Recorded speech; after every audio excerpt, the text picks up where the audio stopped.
Welcome to another episode of Don't Judge a Book by its author podcast. Today we have a special guest, someone who I not only see as a sister figure or as a, I can't say mother figure because you're too young to be considered a mother figure to me, but many would consider you a mother figure. In Africa they say a brother. Someone just a massive heart for the people, for the community, for the Most High. Someone who I've seen on a purpose and met through the purpose, and seeing, in other words, someone who's continuously pushing down barriers to create opportunities for people where there's no opportunity. So I want to introduce none other than Jeanna Brodie-Mends, author of The Journey Before Success, Transparent Lessons of a Saved Woman. Welcome to the show, Jeanna. Thank you. Welcome to the work office of mine. And just happy to have you here. Really, like, outside of the camera stuff, just humbled to know you, see you, how you move, learn from you, share with you. And I'm happy that you decided to share with the world a book. So, tell the people about yourself, please. Who you are and a bit about yourself. And welcome. Thank you. As you say, my name is Jeanna Brodie-Mends. I am the author of The Journey Before Success, Transparent Lessons of a Saved Woman. I chose to put my work into a book so that people can have a toolkit, have it as a resource in their toolkit. And my goal is to give people choice, freedom and a lifestyle. And I do that in many different ways. For sure. Yeah. For sure. So tell people a bit about your background before authorism.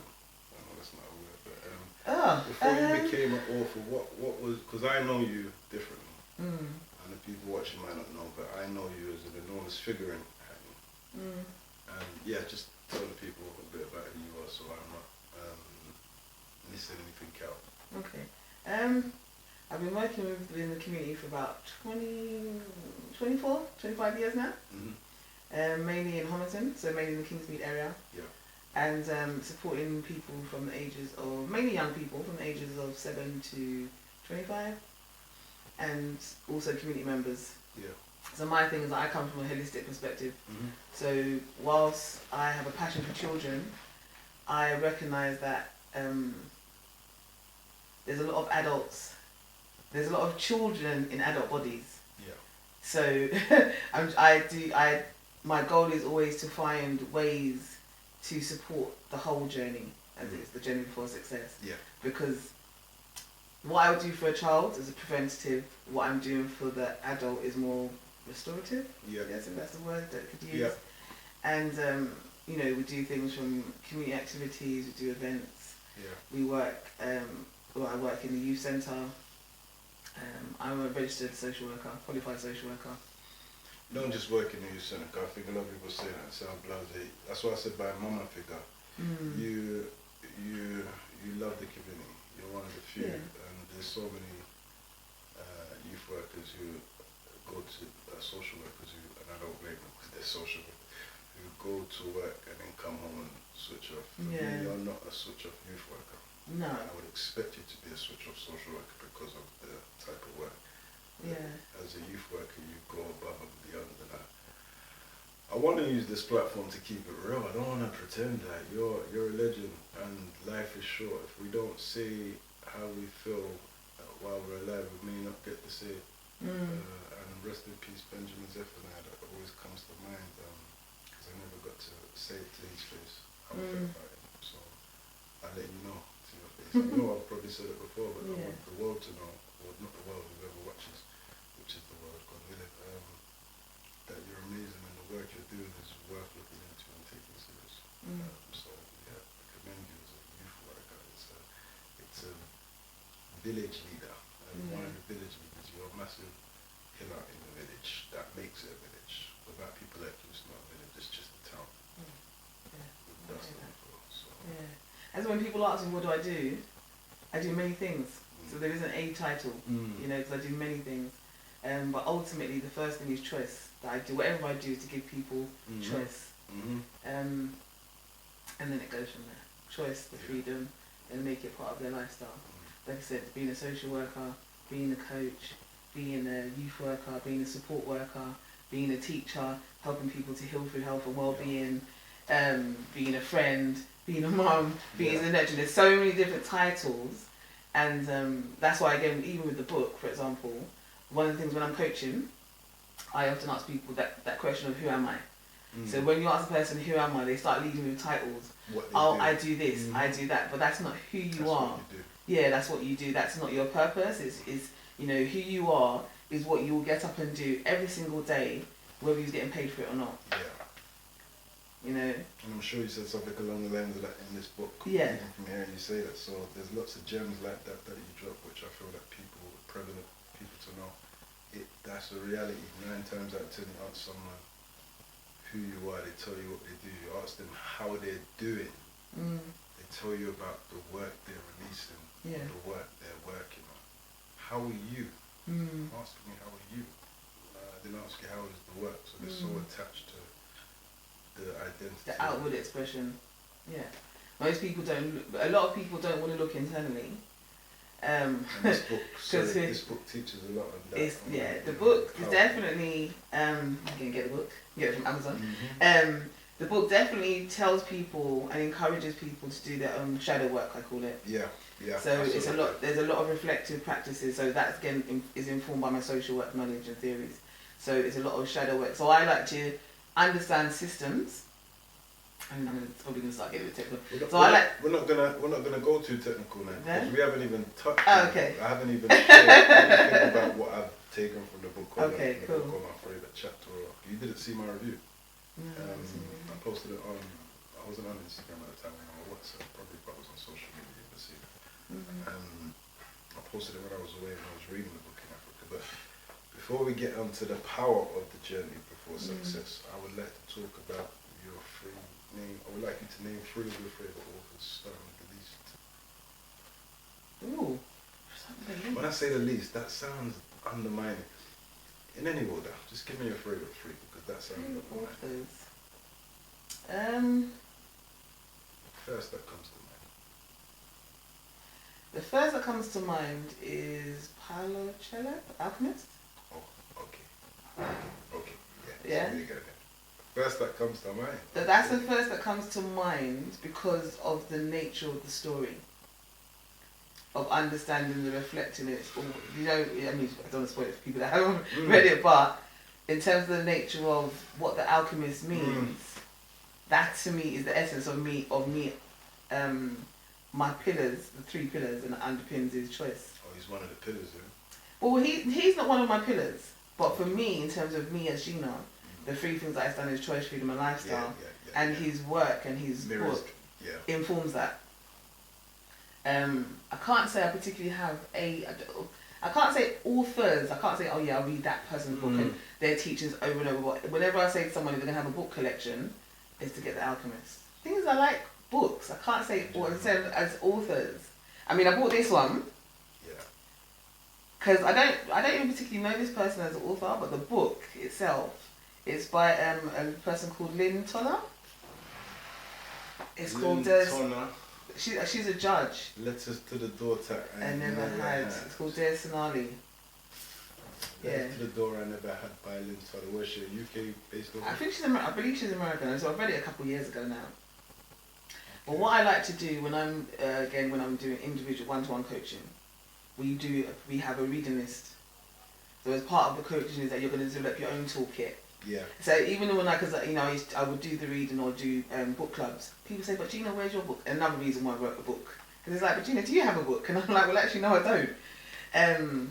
But that book, Dear Sonali, teaches you the importance of, 1, connecting with yourself, because the letters to the daughter she never had, or the daughter you never have, is a letter to yourself. The daughter is you. Because often when we growing up and going through doing our shadow work and stuff, you end up having to be a parent to yourself. The young you. Yeah. So they often say, well, go back to childhood and look at the parent that you needed then and be that parent for the adult you are now.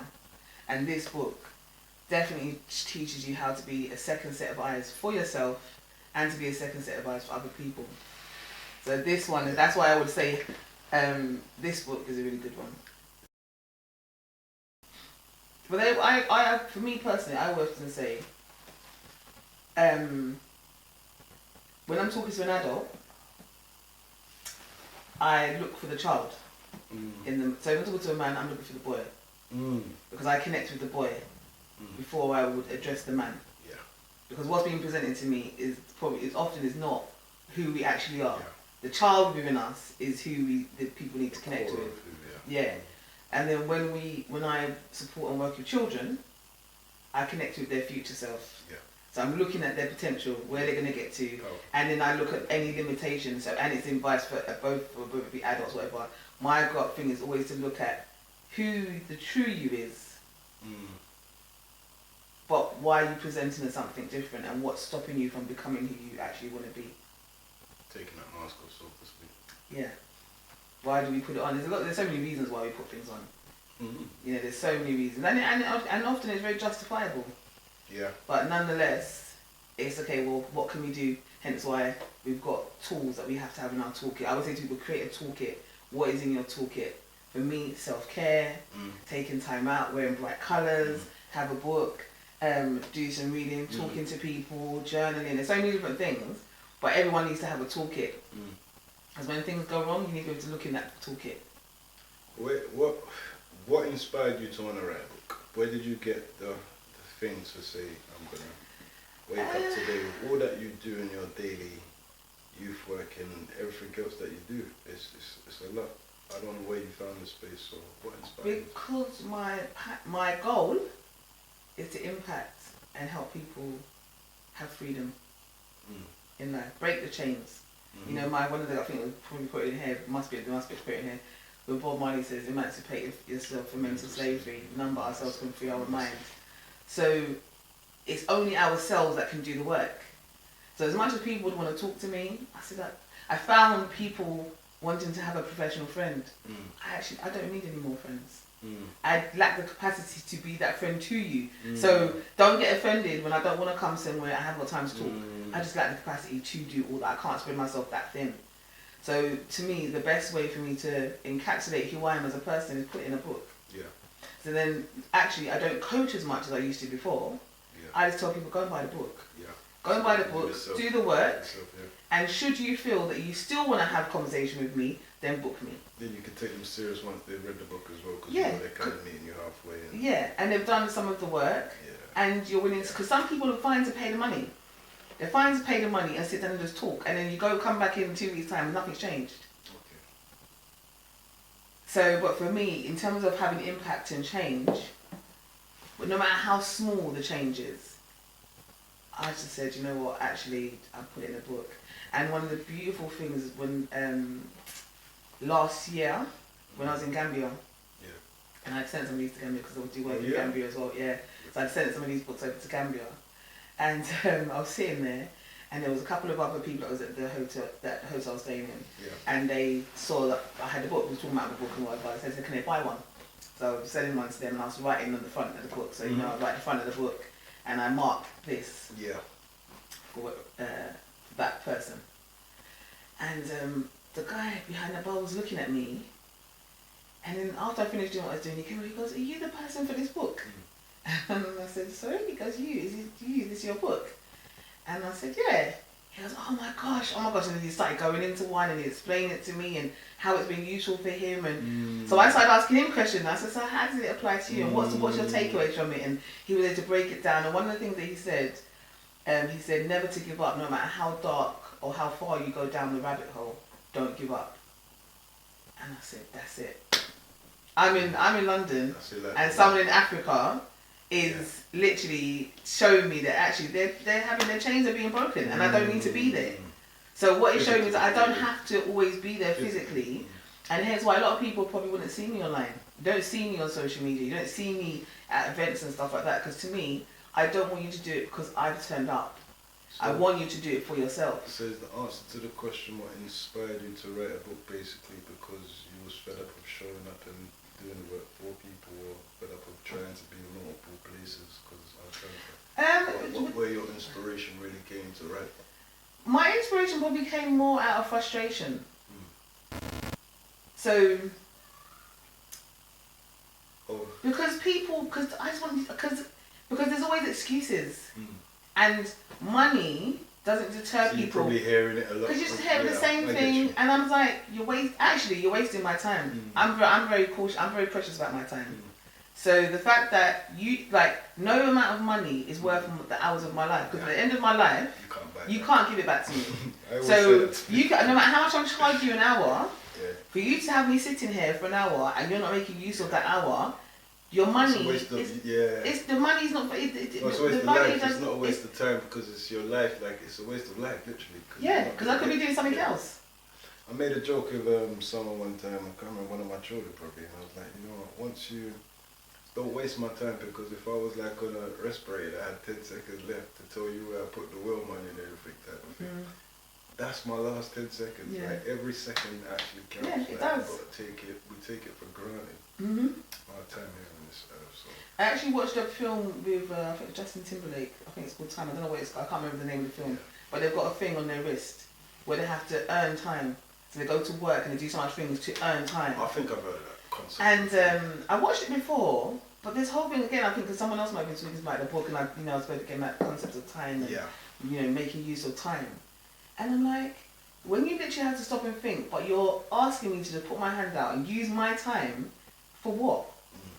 What for? So actually, if you want to spend, because the book's not that expensive, it's $12.99, go on Amazon and buy it. Go and buy it. But you don't need to waste my time, your money for something that you actually are not ready to do. Yeah. So what is your favourite book and why? I know I'll say your 3 favourite authors. Well, the other, as you know, I was going to say the third one. Do you have a favourite book and is it The Alchemist? Because it sounds like it is. Yeah, I would say that because you say 3 authors. So the other person that I would say is Maya Angelou. See, but then again, it's not. And using names like that's my empress in the So Maya Angelou, she's because just amazing, man. Rest in peace. And she embodies so much. So her as a person, I look at the person as opposed to the work. So her as a person, Maya Angelou. So you judge the book by its author? Yeah, because of your lifestyle.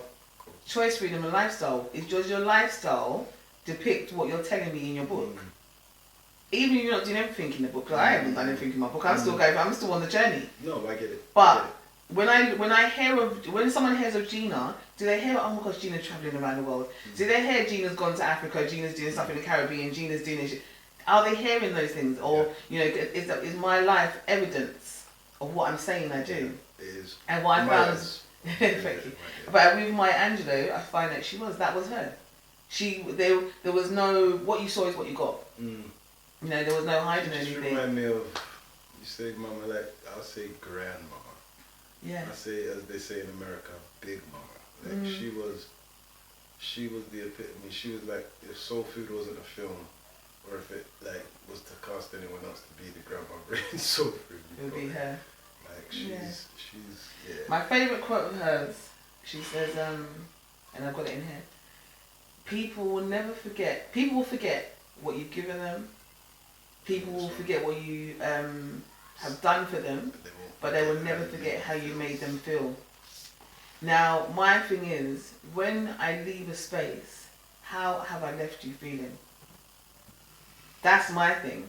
And I would like to think that any time I have an impact or a conversation with somebody, that there is a shift of some sort in mindset. The load is lessened a bit. But there has to be some kind of shift, otherwise what are we doing? I don't think with everyone you'll get that initially straight away. So I feel you could have a conversation with someone today.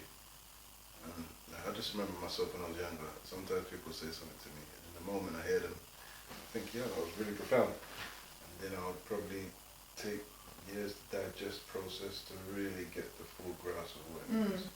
The transformation doesn't come straight. Well, we know transformation takes time. The transformation comes over time, but the light bulb moment and that seed that's been sown happens in that. I think you leave a lot of people with that. So that, because you know that saying that says that success leaves clues. Yeah, I think you leave people with light bulb moments. in terms of the conversations. I know it's entangled with the book in terms of the whole thinking process of being self-sufficient, self-accountable, self-reliant, self-everything. Yeah. Self-love. There's so much in there. Self-care, like you said, there's so much. A lot of it begins with self. So for me, I think for me, observing you, I feel like the book kind of wrote itself through you. Me? Yeah. That's my take on it from reading it. That it brought you to where you were supposed to be and the things you were supposed to say, because you practice that so much within your own life. For me, the book wrote itself through you because that's what you embody. That's the youth worker, that's the social worker, that's the mother, and that's what I got from reading it. I just got an extended feel of yourself with how you operate. That makes you that person. I don't see so much the book, I see yourself in the book, even though it's not a life story. Yeah. Even though it's not a life story. To be clear to the person who's going to pick up this book and delve into it, it's really, and for someone like myself, it's weird because I'm so digital, if you like. I don't need any self-help book. I used to read Anthony Robbins as a self-help book. My aunts used to give me books and say, read this. And I was like, do you not know how self-motivated I am? And then you read the books and you pick up one or two things and you think, oh snap, maybe I did need something from a mental book. Because it's not that you're not capable of, books are important because of perspective, how other people, and one thing that works for one person won't work for another.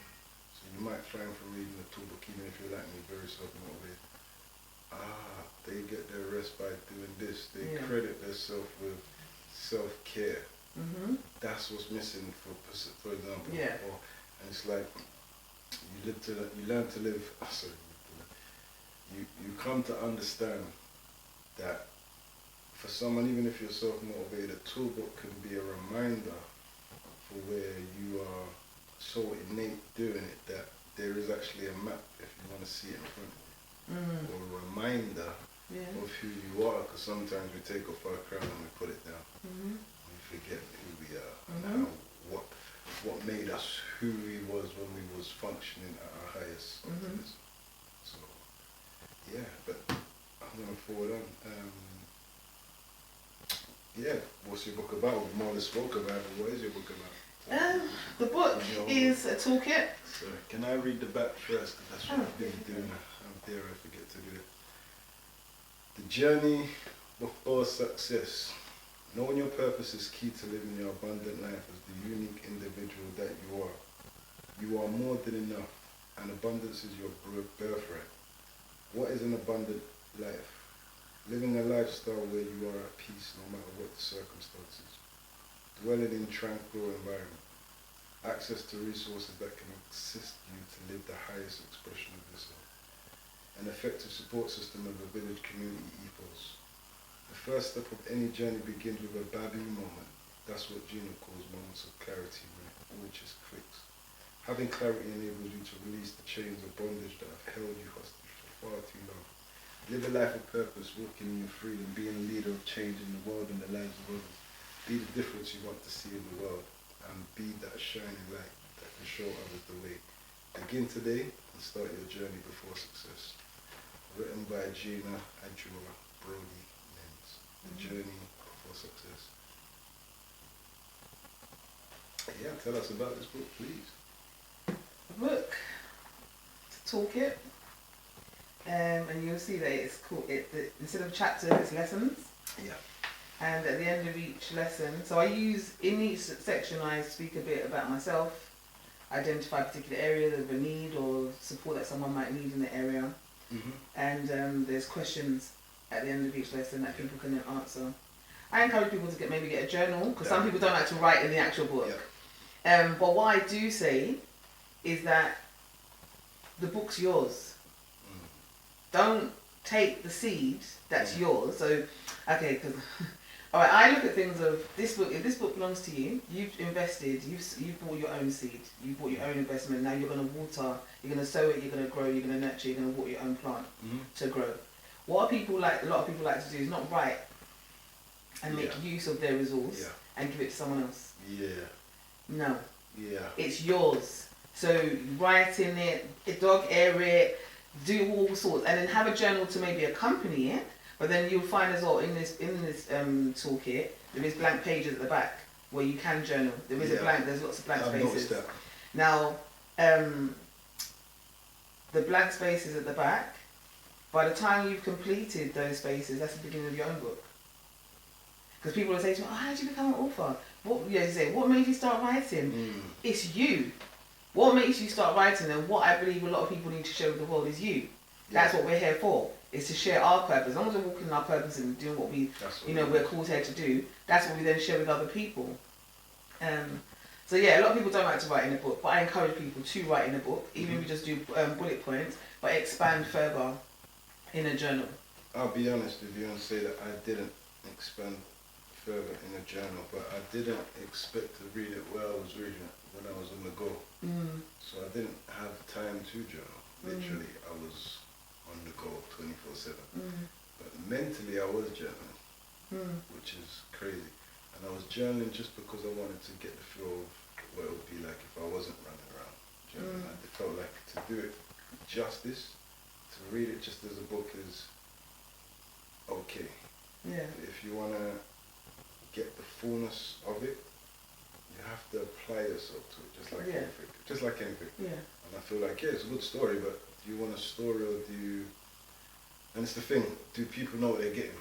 Yeah. When they're picking up a book, and I know that people wouldn't pick up a tool book, so don't judge the book by the author because it's a tool book. A lot of people have my mindset, and that's what this podcast is about, to not judge the book by the author. People have my mindset, well, I'm self-motivated, I don't need to read a tool, but I don't need anyone to... Okay, but read it. Open your mind, and your perspective might be different by the end of it, and I can't express that enough. Yeah. And that's what I got from reading this. And again, people sometimes think, well, you read a book because you know the person. That is an incentive to read a book. But if I don't like the book, I'm going to tell you I don't like the book. I'm not going to pretend. Yeah. And if I did judge the book before, I would tell you I judged the book before. There are books I've judged. People say to me, have you ever judged my book before? Yeah, I judged it by the cover and by the over. Well, in what sense? Positively or negatively? That's the question what you probably need to ask next. But it's like, sometimes we do judge the book by the author, because the content is coming from the person's mind. Yeah. Who wrote the book, and if you see that person... It's how people view that person. Yeah. Yes, and it can come in many different forms. But yeah, how long did it take you to write this beautiful piece of work? It took me about a year and a bit. I've got so many books that I haven't completed. And this one though, I felt the need for it to get out within a year. It had to be done. There was a pressing need. Okay. For it to get out. And yeah, to be able to share it with the world. And where do you find you write most productively? Where do you find you write most productively? You said it took you a year. Where was you getting most of your writing done within that year? Where was you most productive? At home. At home? Yeah. Was it during COVID you did it?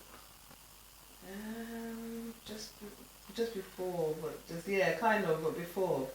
Before lockdown? So during lockdown, just before, so it's kind of around, it might have been just before COVID hit. I think just before COVID hit. Was it released before COVID? I believe it was, I feel like it was done during COVID. I released this in 2022. It was during COVID, wasn't it? Yeah, I have, because I know it was online anyway, we'll get to that afterwards, but that wasn't because of the COVID, that was just the way you wanted to do things online. Yeah. In terms of the book launch, that had nothing to do with COVID. Yeah. Did it? Well, the book, no, I just did it online because you could just reach more people. And everyone couldn't meet up. Everyone couldn't meet up, so we couldn't do in-person events to that extent anyway. But, yeah. Alright, forwarding on, would you say that black authors are taken seriously, are given a fair shot, or would you say they're taken seriously in this industry?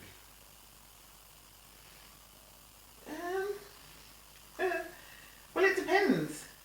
I think it depends. I mean, I don't really, like I said, I don't really look at the author or the book. I look at the author, and then you say don't judge a book by its author. I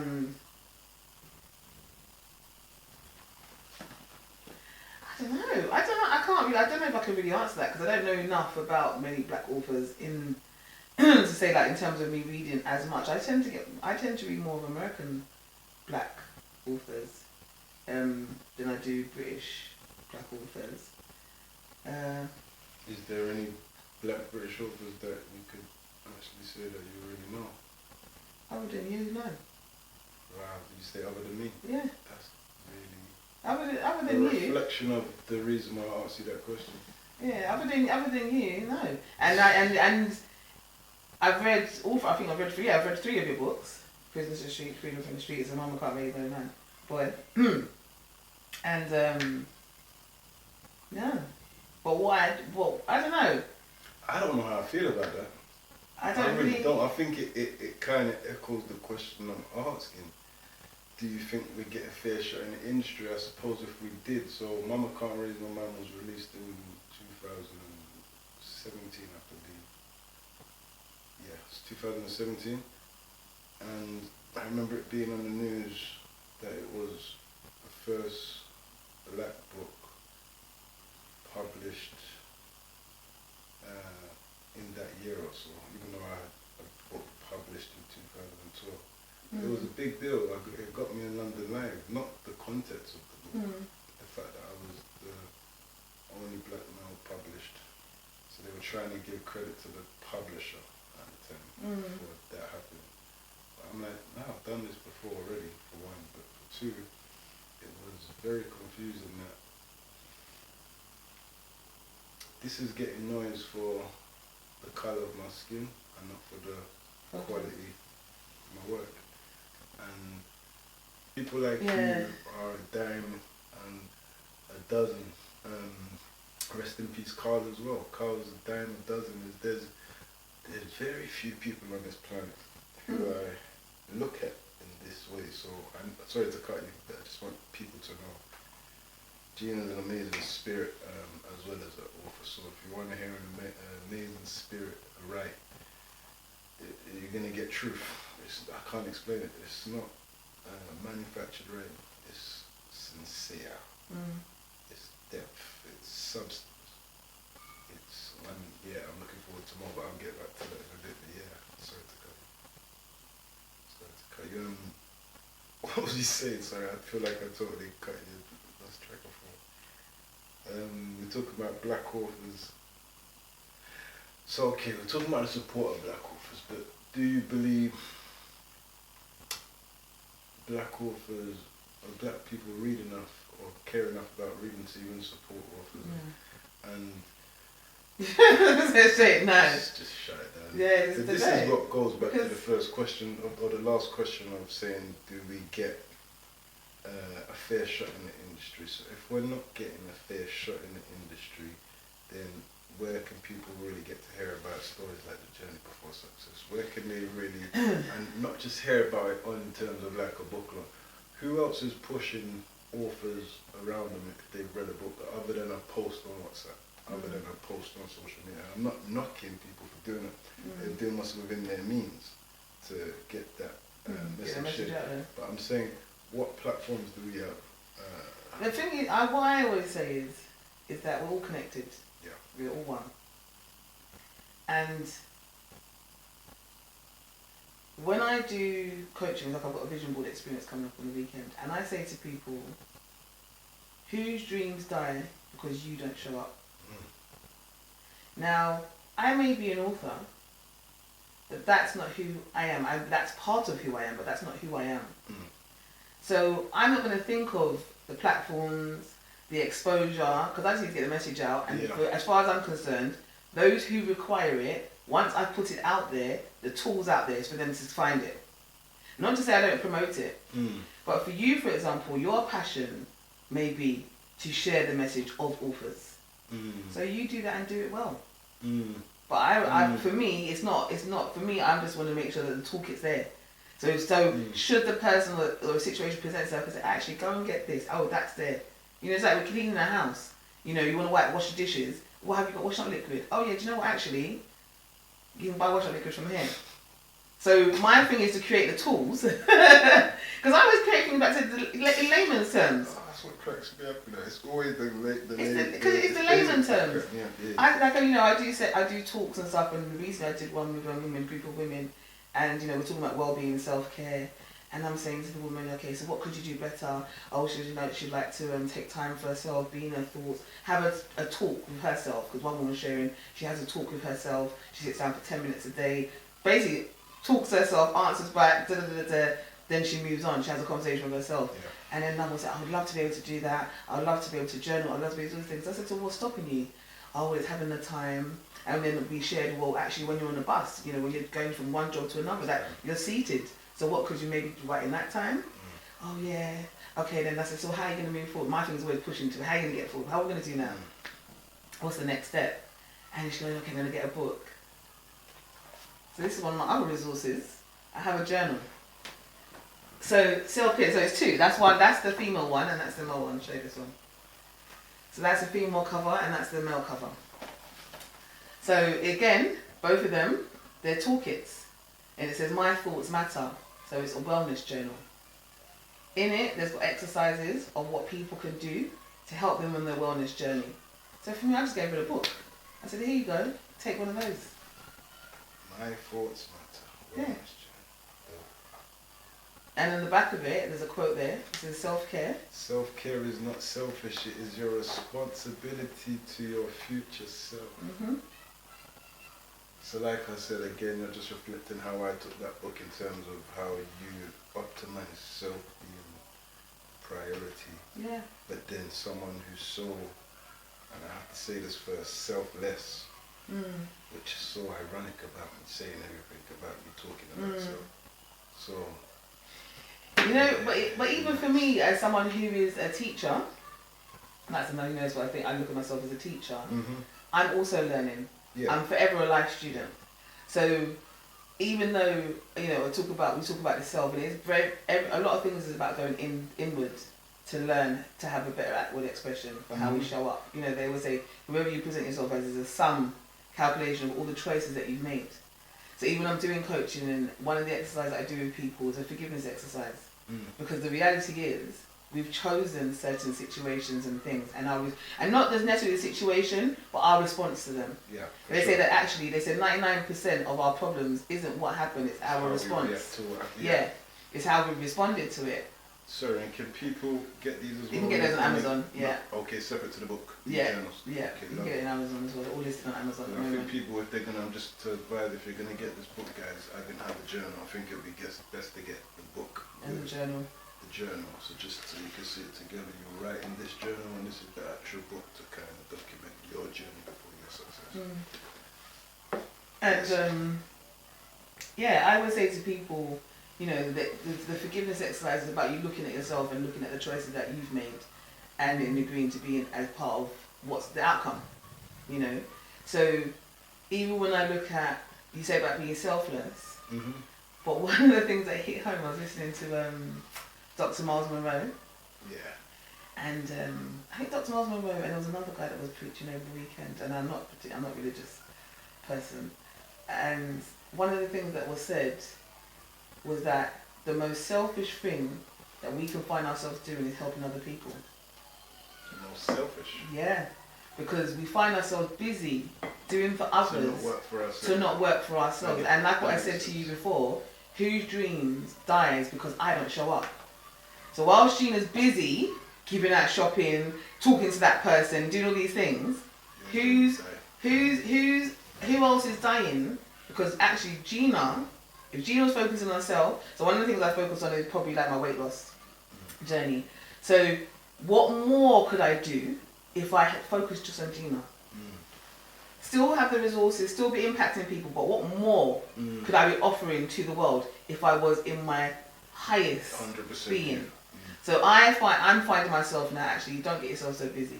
So what I used to do is like do stuff in the community, and I'm thinking, okay, but how can I stretch it, because I can see the need of the people, and you know what? Like for example, our shopping comes to the end in a couple of weeks' time, and I'm thinking, oh, do I just buy a bit more, keep it aside, and still help? But actually, no, it's done, it's finished. Let it go. It's done. You've done your impact there. Can we get back to what you're supposed to be doing, Jeanna? Yeah. So that's what I say in terms of the most selfish thing is helping so much people. Yeah. Keep myself so busy. Yeah. But actually, so if I was being coached, it would be coaching, yeah, but you're doing all these things, but what's going on with what you said you was going to be doing, Jeanna? So, as I said, it's for people, always be a life student. Always be continuous, be a life student. We never stop learning, because if you stop learning, the only other alternative is death. Yeah. We're dying, we're not growing. And it's not to say that people need to achieve everything overnight, within a year, 2 years, 3 years. No, there is no, we don't know how quick we're supposed to achieve our certain things. That's why it's called the journey before success. Yeah. It's about the journey. What happens along the journey? Who do you interact with along the journey? Who do you impact on the journey? Who impacts you on the journey? Because the reality is, when I say we're all one, and I was speaking to some young boys last week at work, and saying we're all reflections of each other. I said, so where is triggering you in someone else? It's something about you. So you have to ask yourself, well, why is that triggering you? What is it about that person, their actions, what they're doing, whether they're successful, whether they're unsuccessful, how they look, how they dress, their mannerisms? What is it about them that's triggering you?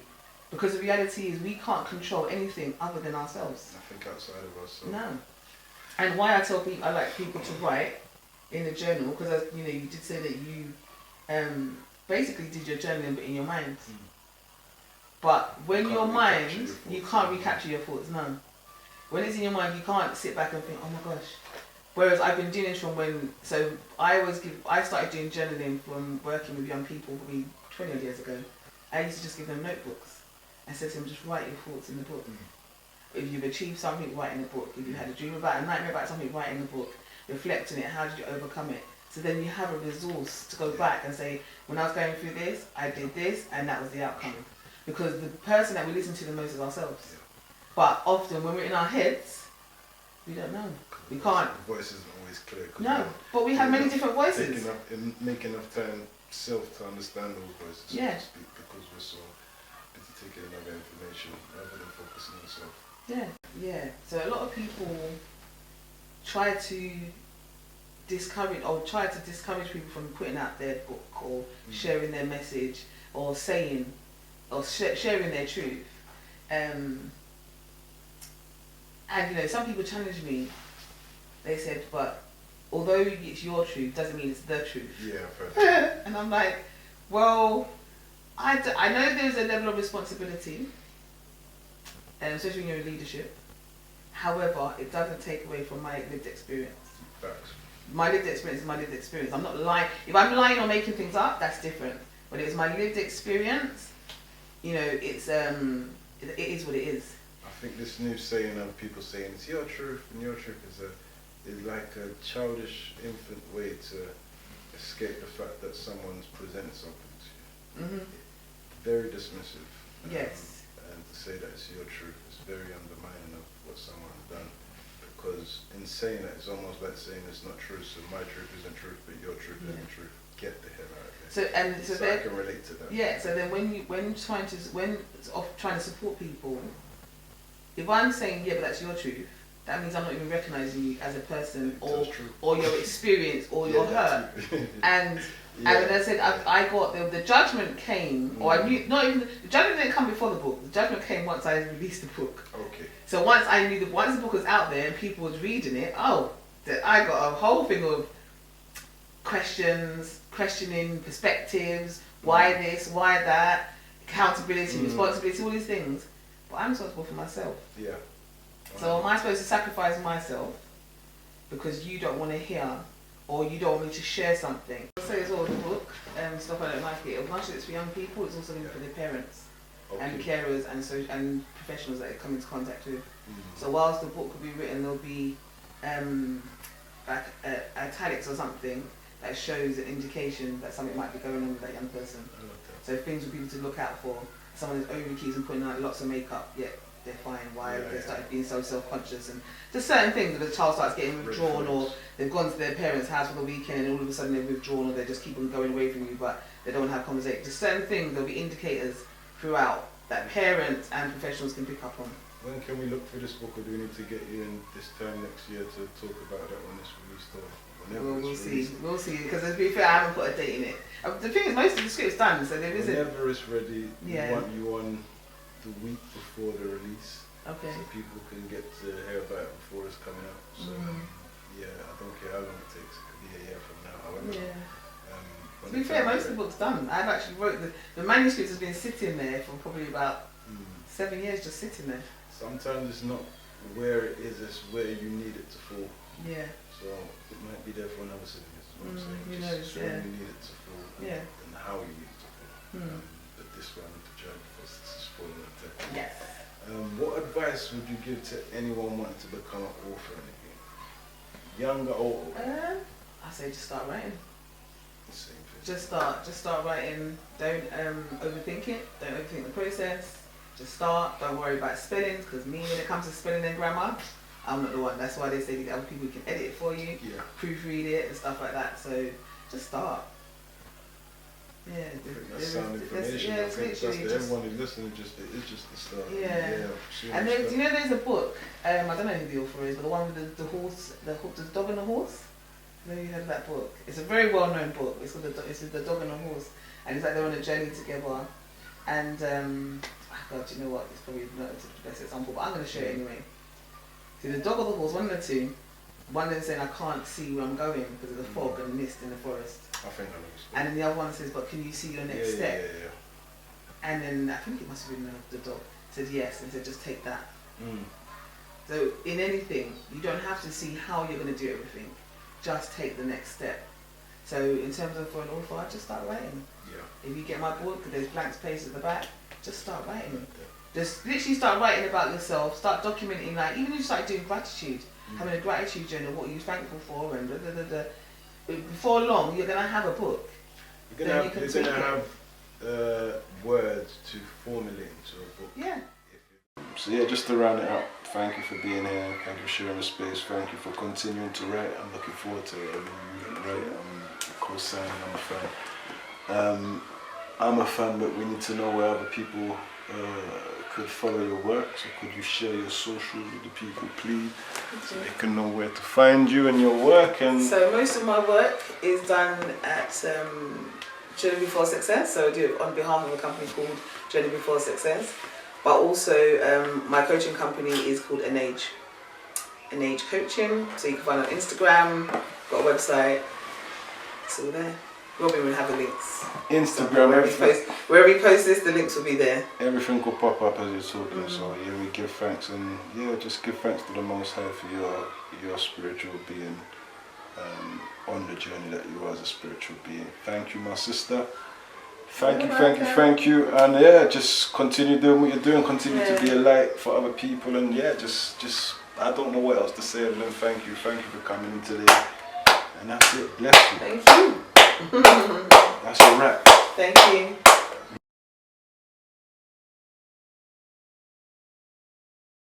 When I told him about your second book launch, I said, yo, he's having it in Hackney Empire. So he said, I'm coming. So when he come, we both sat down together and he looked around, he see all them people. He said, wow, this is so black people do take us serious in this country.